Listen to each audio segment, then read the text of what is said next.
کتێبی نوێژ نووسینی مامۆستا محەممەد فەتحوڵڵا گولەن.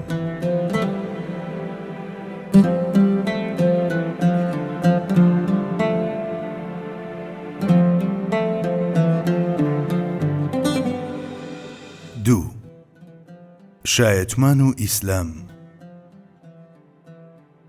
وەکو لە فەرموودەکەی جیبریلیشدا بینیمان، شایەتمان پایەی یەکەمی ئیسلامە، چونکە ئەم دوو چەمکە لا ئیلاه ئیلا الله محەممەد ڕەسوول الله پوختە و ڕۆحی ئیسلام لە خۆ دەگرن.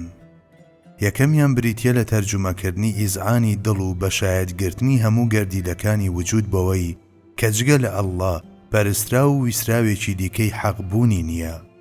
دووەمیشیان بریتیە لە داننان بە پێغەمبەریەتی هەموو پێغەمبەراندا لە شەخسی حەزرەتی محەممەددا صەڵی الله عەلەیه وسەلەم، چونکە پێغەمبەرمان صەڵی الله عەلەیه وسەلەم دوایین قافیەی هۆنراوەی پێغەمبەریەتیە و نوێنەر و تەزدیقکاری هەموو ئەو پایانەیە کە ڕاستیەتیان نەشێواوە و ڕاستکەرەوەی هەموو ئەو بەهایانەیشە کە لە ئەنجامی لادان شێواون. هەموو تەکان هاتوون و لەودا کۆبوونەتەوە، ئەوی ژمۆری خۆی لێداون و پێشکەوتنی مرۆڤایەتی تەنها بەهۆی ئەوەوە کامڵ بووە. بۆیە ئەو وەک پێغەمبەرێکی کامڵ هاوڕێ لەگەڵ دینێکی کامڵدا بۆ لای مرۆڤایەتی هاتووە و شایەتی لەسەر هەموو پێغەمبەران هەر لە حەزرەتی ئادەمەوە تا مەسیح داوە. ئەشهەد ئەنە محەممەدەن ڕەسوول الله بەم مانایە دێت. ئەم ڕستەیە وشەگەلێکی هێندە پیرۆزن، لای خوا لەوان سەنگینتر و بەنرختر بوونیان نییە. پێغەمبەرمان درودی خوای دەسەر بێت دەفەرموێت: خێردارترین دوعا ئەوەیە کە لە عەرەفاتدا دەوترێت، باشترین شتێک کە من و پێغەمبەرانی پێش من وتبێتمان لا ئیلاه ئیلا اللهە. فەرموودەیەکی تر کە ئەبوزەر ڕیوایەتی دەکات بەم شێوەیەیە: جارێکیان سەردانی پێغەمبەری خوام کرد، نووسە بوو. کاتێک خەبەری بووەوە لای دانیشتم و قسەمان کرد. لە قسەکاندا فەرمووی: هەر کەس بڵێت لا ئیلاه ئیلا الله و لەسەر ئەمە بمرێت ئەهلی بەهەشتە. منیش بەسەر سۆرمانەوە وتم: تەنانەت ئەگەر دزی و زیناش بکات؟ فەرمووی: بەڵێ، تەنانەت ئەگەر دزی و زیناش بکات. ئەم وتەیەی 3 جار دووپات کردەوە. لە جاری چوارەمدا فەرمووی: ئەبوزەر ئەگەر نەشیەوێت هەر دەچێتە بەهەشتەوە. 3 حەقیقەتی لا ئیلاه ئیلا الله. دەکرێت هەموو شتێکی تایبەت بە مەنزومەی بەندایەتی ئیسلام لە مانای شایەتماندا ببینین. کاتێک ئیماندار دەڵێت لا ئیلاه ئیلا الله، دەڵێت تەنها ئەڵڵا بە پەروەردگار دەزانێت و جگە لەو بە هیچ شتێکی تر دڵنیا و ئاسوودە نابێت. قورئان وەک پاڵپشتێک بۆ ئەم مانایە دەفەرموێت: ألا بذكر الله تطمئن القلوب. مانای ئەمەش ئەوەیە کە تەنها بەندایەتی بۆ خوا بکەن، وەک پەناگە و پاڵپشت جگە لەو کەسی تر مەناسن، چونکە جگە لە خوا هیچ هێزێکی تر نییە کە پشتی پێ ببەسترێت و متمانەی پێ بکرێت. بەم جۆرەش بە ئاسوودەیی دەگەن. قبولکردنی ئەوەی ناوی پیرۆزی ئەڵڵا لە زمانێکی ترەوە هاتووە و هەوڵدان بۆ دۆزینەوەی ئەسڵێک بەوەی کە لە فڵان و فیسار وشەوە داتاشراوە شتێکە دڵم بە گونجاوی نازانێت. لە ڕاستیدا هەندێک کەس ئەمەیان کردووە و گەڕاندویانەتەوە سەر وشەیەکی دیکە، بەڵام ڕای بەندەی هەژار ئەوەیە هەروەک زاتی باری سوبحانەهو وەتەعالا خۆی ئەزەلیە، بە هەمان جۆر لە ئەزەلیشەوە هەر ناوی ئەڵڵا بووە.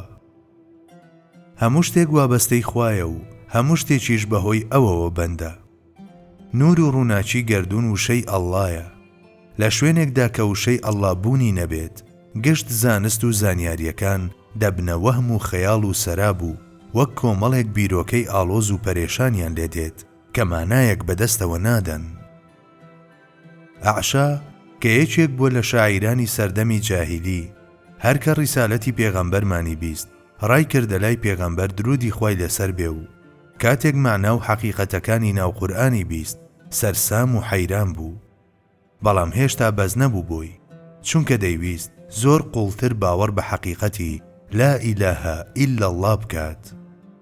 ئەو بەم حاڵی وەک بڵێیت دەیویست بە پێغەمبەرمان بڵێت داوای وتنی ڕستەیەکم لێ دەکەیت، بەڵام مانای ئەم ڕستەیە هەتا بڵێیت فراوانە.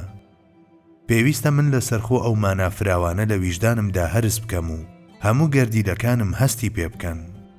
مانای وایە ڕستەی لا ئیلاهە ئیلا الله شتێک نییە کە هەروە بە هەوانتە بوترێت بە پێچەوانەوە. کاتێک دەوترێت بە مانای قبولکردنی سیستەم و نیزامێک دێت کە هەموو بوارەکانی ژیان دەگرێتەوە و پێویستە هەتا دوایین هەناسەی ژیان پارێزگاری لێ بکرێت. بە کورتی خوای گەورە بۆ ئەوەی خۆی بناسێت گەردوونی بەدیهێناوە، بۆ ئەوەی سیفەتەکانی شیمان پێ بناسێنێت نیزام و ڕێکوپێکی لە گەردووندا بەرقەرار کردووە. بۆیە نیزام ئەو پیشان دەدات، هاو ئاهەنگی ناوی ئەو دەبات، جیهانیش باز لەو دەکات. هەموو بوونەوەرە بێشعور و خاوەن شعورەکانی ناوگەردوون ناوی ئەو دەڵێنەوە و کردویانە بە ویردی سەر زمان. ئینسانیش وەک بوونەوەرێک کە گوڵی گوفتارچیای داشکۆفەی کردووە، بە شعور ئیدراک و ئیرادەکەی دەبێت بە تەرجمانی ئەم گوفتارانەی ناوگەردوون و بە زمانیش ئەم ڕاستیانە دەردەبڕێت. ئەم زمانانەی کە بوونی خوا جەل لە جەلالوهو دەردەبڕن، ڕۆژێک دێت لە وەرزی خۆیدا هەموو شتێکی دیکەش دێن و هاوبەشی دەکەن و هاوشێوەی توانەوەی شەختە سەهۆڵەکان لەگەڵ هاتنی بەهاردا یەک یەک دەکرێنەوە و دەبن بە زمانی گۆیای حەق و حەقیقەت. سەهۆڵەکان لە بەهاردا دەتوێنەوە، زمانەکان لە بەهاردا دەکەونە گۆ، بولبولانیش لە بەهاراندا دەخوێنن. ئێمەوە هەز بە هەنگاوە یەک لە دوای یەکەکانی ڕۆیشتن بەرەو بەهارێکی لەم جۆرە دەکەین.